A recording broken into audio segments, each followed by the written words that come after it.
আমি আজি আহিলো এটা ভিডিঅ' বনাবৰ কাৰণে। এই ভিডিঅ'টো হ'ল লেচা খেতিৰ ভিডিঅ'। মই দেখুৱাই আছো যে এই লেচা খেতিটো কেনেকৈ কৰিব লাগে, এই বিষয়ে আজি আলোচনা কৰিম। আৰু কি মানে কি পদ্ধতি ব্যৱহাৰ কৰিলে আপোনাৰ বেছি ভাল হয়। চাওক, আমাৰ এই খেতিটো চাওক, বহুত ধুনীয়া হৈ আছে। খেতিটো বহুত ধুনীয়া হৈছে, খেতিটো কোনো বেমাৰে পোৱা নাই।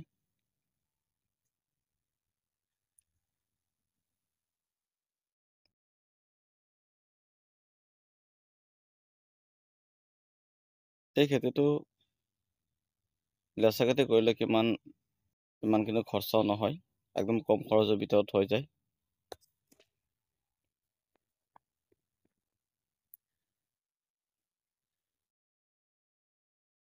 তাত প্ৰথমতে ইয়াত হাল মাৰিলোঁ। হাল মাৰি আনি আপুনি গুটি লগাই দিয়া হৈছে।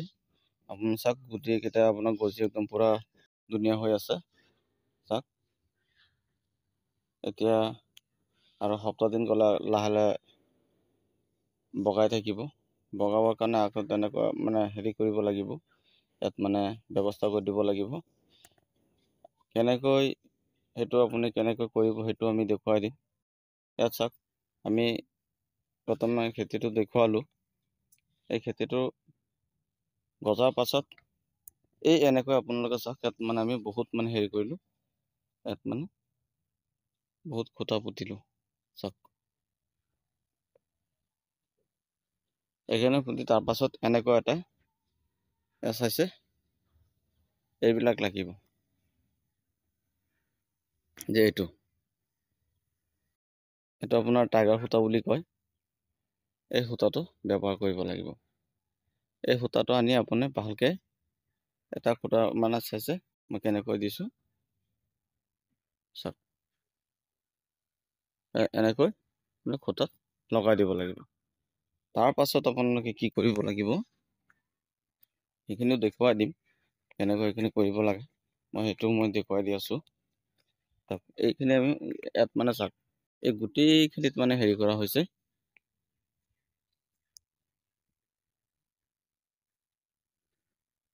সূতা লগাই দিয়া হৈছে।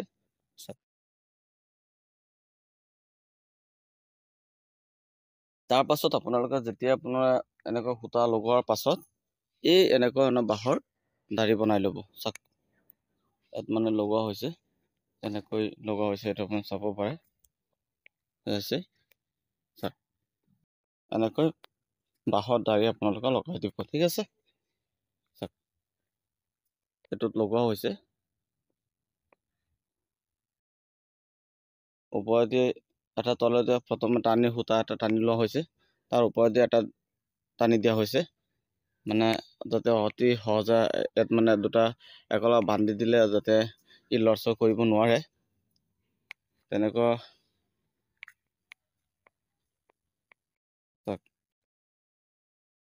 ইয়াত যদি বান্ধি দিয়া হয়, আৰু এইখিনি চাব, এইখিনি ইয়াত যিমানখিনি দাৰি লগোৱা হৈছে, এইবিলাক লৰচৰ কৰিব নোৱাৰে, আৰু বতাহ আহিলেও একো কৰিব নোৱাৰে। এনেকৈ আপোনালোকে এই খেতিটো কৰিব লাগিব। আৰু এনেকৈ খেতিটো কৰিলে একদম খৰচ কম খৰচৰ ভিতৰত হৈ যায়, বেছি খৰচ নহয়। আৰু এবাৰ যদি আপোনালোকে বাঁহৰ দাৰি বনাই লয়, 3 বছৰ 4 বছৰমান আপোনালোকে খেতি কৰিব পাৰিব, কোনো অসুবিধা নহ'ব। যিহেতু আমাৰ এইবিলাক কিন্তু যিমান দাৰি দেখুৱাইছোঁ, এইবিলাক চব পুৰণা, নতুন আমি বনোৱা নাই। যিহেতু আমি 2-3 বছৰ ধৰি এইবিলাক দি খেতি কৰোঁ।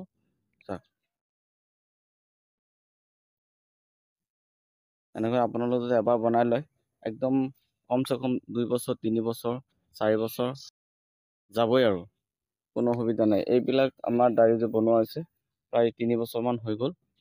এইবিলাক দাৰি দি আমি এতিয়াও খেতি কৰি আছোঁ।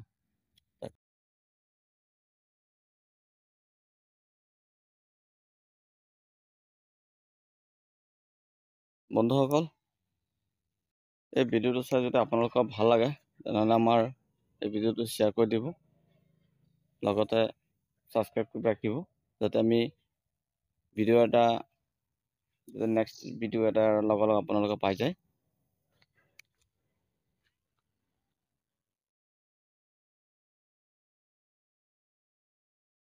আমি কেইদিনমান পাছত আকৌ আপডেট দিম, এই খেতিটো কেনেকুৱা হৈছে এইটো আমি দেখুৱাই দিম।